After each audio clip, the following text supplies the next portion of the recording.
Recently, reports have surfaced that China's new CH-3D armed drone is being developed to directly challenge the global dominance of Turkey's Bayraktar TB2. At first glance, it looks like another entry into the rapidly growing drone market. But this time, the stakes are far higher.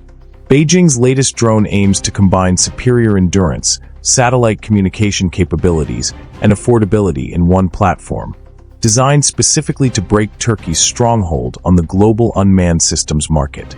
So why is China pushing so hard into a market that Turkey already leads? And can the CH-3D really dethrone the TB2? Let's break it down. Strategic market competition.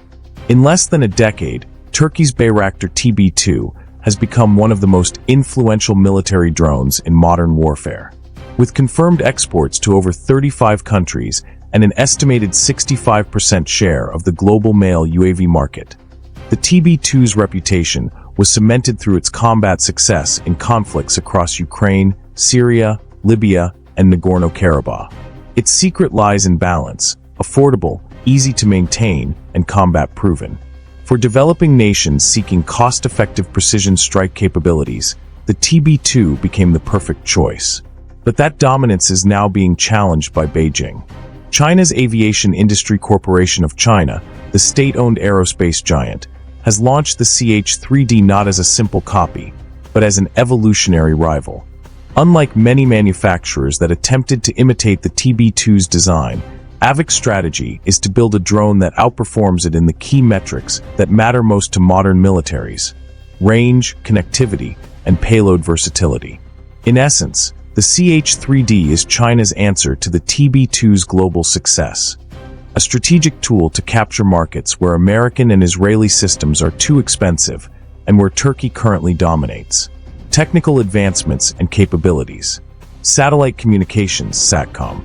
The most significant breakthrough on the CH-3D is its integrated satellite communication antenna system. While the TB2's baseline model relies on line-of-sight radio control, limiting its operational range to around 150 to 300 kilometers, the CH-3DS SATCOM link allows it to operate beyond line of sight, across continents if necessary. This is a game changer. In modern warfare, long-range communication is critical, especially in electronic warfare zones where traditional radio signals can be jammed or disrupted. With SATCOM, the CH-3D can conduct missions over vast deserts, oceans, or mountainous terrain, areas where TB2 operators often struggle to maintain control.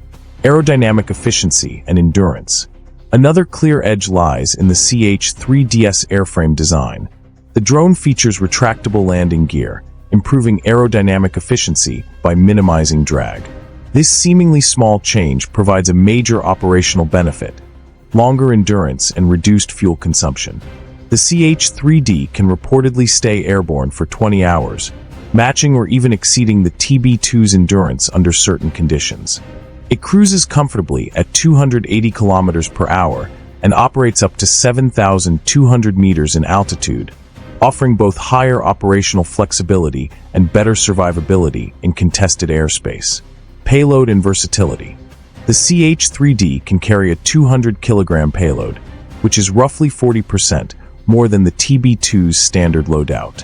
This allows it to carry heavier, more capable munitions, including precision-guided bombs, air-to-ground missiles, and anti-radiation seekers designed to target enemy radar installations.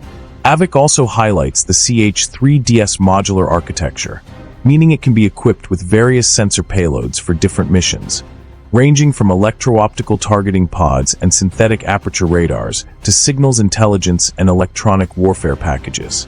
In short, while the TB2 built its fame on reliability and cost efficiency, the CH-3D is positioning itself as a more technologically advanced, multi-role alternative for nations seeking greater autonomy and strategic flexibility. A battle beyond technology. But the CH-3D versus TB2 rivalry isn't just about specifications. It's about geopolitical influence. Turkey's Baykar company has used the TB2 not only as a weapon, but as a foreign policy tool, strengthening Ankara's diplomatic ties across Africa, Asia, and Eastern Europe. Each TB2 sale has effectively extended Turkey's soft power, earning it long-term defense partnerships and regional leverage. Beijing, however, sees this as an opportunity. China's goal isn't just to sell drones.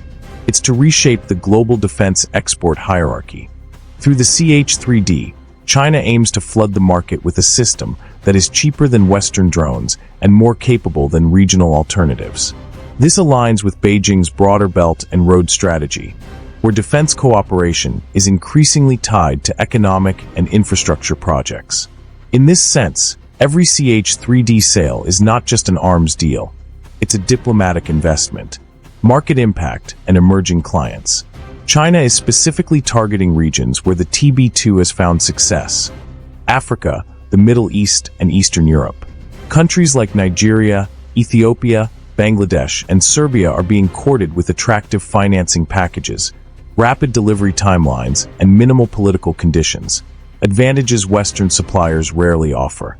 For countries facing Western embargoes or sanctions, China's no-strings-attached policy makes the CH-3D even more appealing. However, Turkey still holds one powerful advantage: combat credibility. The TB2 is a proven battlefield veteran with over 1 million flight hours and an ecosystem of training, logistics, and spare parts already established worldwide. The CH-3D, on the other hand, remains untested in live combat. Until it proves itself in real operations, many nations may remain cautious. That said, AVIC plans to change that. Beijing intends to rapidly certify the CH-3D for export and demonstrate it publicly at major defense expos such as the Zhuhai Air Show. China's goal is clear: to market the CH-3D as a next-generation TB2 killer, combining technology and price competitiveness in one platform. What happens if China succeeds? If China's CH-3D gains traction, the implications will extend far beyond drone sales. It would represent a shift in global defense economics, signaling that Beijing can not only compete with Western and Turkish defense industries, but also dominate emerging markets through affordability and availability. For Turkey, this presents both a challenge and an opportunity.